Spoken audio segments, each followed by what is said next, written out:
Hello বন্ধুরা, welcome back to my channel. তো আজকে আমি তোমাদের সাথে শেয়ার করব সেরা পদ্ধতিতে চিকেন রান্নার রেসিপি। তো আমি এইভাবে চিকেন রান্না করি, আর এইভাবে চিকেন খেতে কিন্তু ভীষণ সুস্বাদু, আর একবার খেলে বারবার খেতে মন চায়।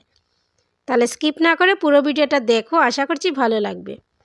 তো আমি প্রথমে চিকেনটাকে ভালোভাবে লেবু রস দিয়ে ম্যারিনেট করে নিয়েছি, আর এখন আমি একে একে সব মশলাগুলি দিয়ে দিচ্ছি। এখানে হলুদ গুঁড়ো, লঙ্কার গুঁড়ো, জিরের গুঁড়ো, আর দিয়ে দেব পরিমাণ মতো লবণ, আর দিয়ে দেব আদা রসুনের পেস্ট।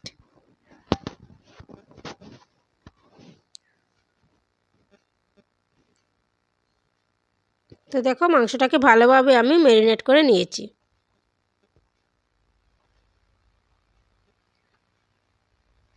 এখন আমি আলুটাকে লাল লাল করে ভেজে নিচ্ছি। এখানে অল্প একটু হলুদ গুঁড়ো দিয়ে আলুটাকে ভেজে নিচ্ছি। আর এখনের এই নতুন আলুগুলি দিয়ে চিকেন খেতে কিন্তু ভীষণ ভালো লাগে। এখন আমি ফোড়নের জন্য দিয়ে দেব আস্ত গরম মশলা, লং, এলাচি, দারুচিনি, আর দিয়ে দেব এখানে গোলমরিচ, আস্ত তেজপাতা, আর দিয়ে দেবো আস্ত জিরে। তো এগুলি ফোড়নে দিলে কিন্তু মাংসের সেন্টটা আরও বেশি আসে। এখন দিয়ে দিব আমি পেঁয়াজ কুচিগুলি ভালোভাবে একটু আমি ভেজে নেব।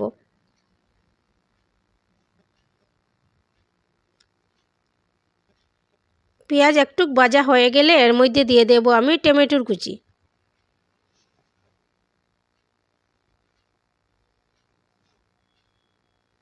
টমেটো কুচি দিয়ে আমি টমেটোগুলিকে ভালোভাবে একটু ভেজে নেব। এখন আমি ম্যারিনেট করা মাংসটা দিয়ে দিচ্ছি।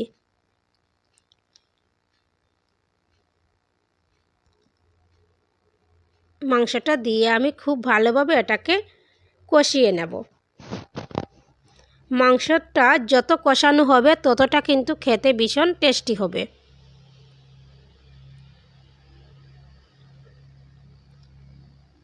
আর মাংসটা রান্না করতে কিন্তু অনেকটা সময় লাগে, কারণ মাংসটা যত বেশি সিদ্ধ হবে তত কিন্তু খেতে একদম নরম লাগবে।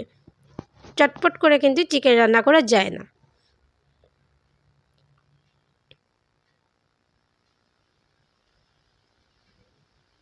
তো দেখো বন্ধুরা, খুব সুন্দরভাবে কষানো হচ্ছে।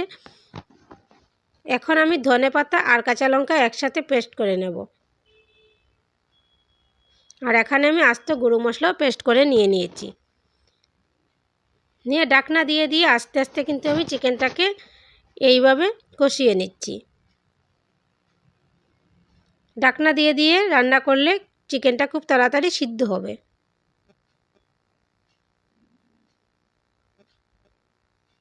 এখন আমি ভেজে রাখা আলুগুলি দিয়ে দেব।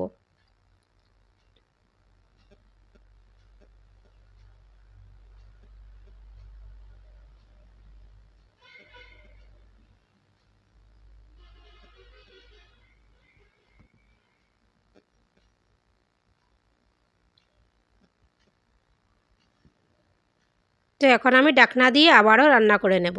তো দেখো বন্ধুরা, এখানে চিকেন থেকে অনেকটা জল বেরিয়েছে, আমি কিন্তু একটুকু জল দিইনি। এরকম ঢাকনা দিয়ে আবারও কতক্ষণ আমি রান্না করে নেব।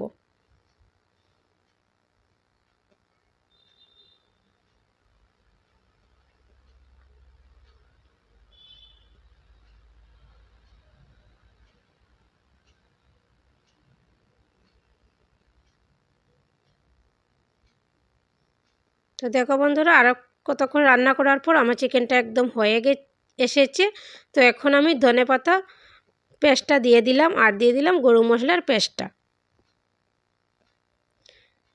দিয়ে আবারও নেড়ে চেড়ে ভালোভাবে আরও কতক্ষণ রান্না করে নেব।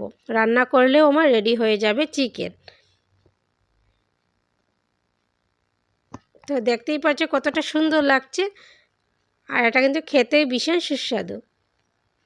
এখানে কিন্তু আমি এক্সট্রা জল দিইনি, এটা ধনেপাতার বাটিটা একটু ধুয়ে দিয়েছি। একটু ভালোভাবে নেড়ে চেড়ে ঢাকনা দিয়ে আরও কতক্ষণ রান্না করে নেব।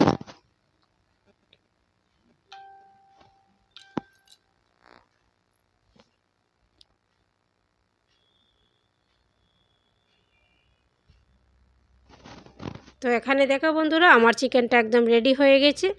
দেখতেই পারছো কতটা সুন্দর হয়েছে, আর খেতেও কিন্তু ভীষণ সুস্বাদু হয়।